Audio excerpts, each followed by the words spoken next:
For those who have already studied French as a foreign language, or speak French as a native language, or intend to learn French besides German, it might be pretty interesting to know that there are a lot of words from the French language that we use in the German language as well. So you call something like this Gallicism, or in German Gallizismus.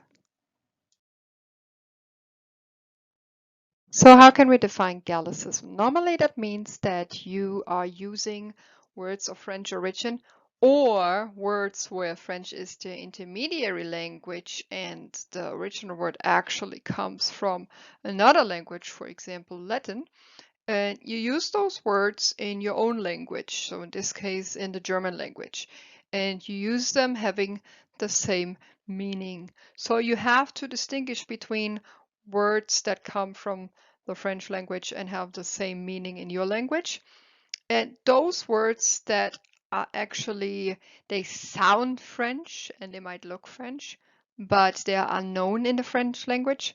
So for example, in German, die Blamage, people say blamage, they think it's a French word, but that word doesn't even exist in the French language. Blamage or blamage in French means honte. In English, that would be an embarrassment. Or, for example, the word friseur. A lot of people think that's French, but it's not, because the French word for friseur is actually coiffeur. And in English, you could translate it as hairstylist or barber. So don't mix it up with those kind of words.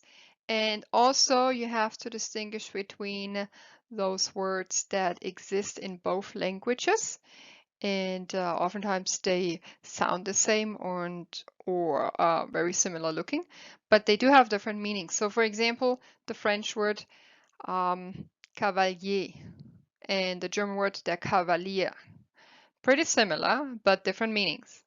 Cavalier, the French word cavalier, means Reiter in German, or in English horseman, and the German word der Kavalier actually in French means gentilhomme, or in English, cavalier.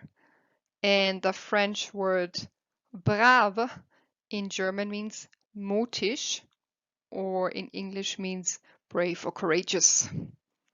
And the German word brav, which actually sound the same as the French word brave, but has a different meaning, because that in English means well behaved, and in French, gentil. Here we have a few more examples of words that are used in the German language where French is the original language, or again, where French is the intermediary language. So the pronunciation and spelling could sometimes differ a little bit, but in general, it's the same word and same meaning.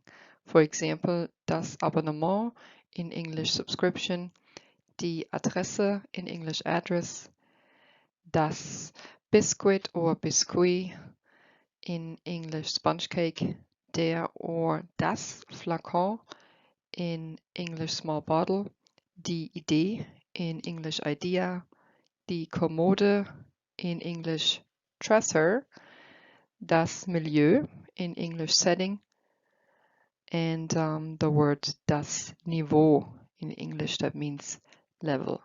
And on top of that, there are a lot more words like this that you can use in the French and German language.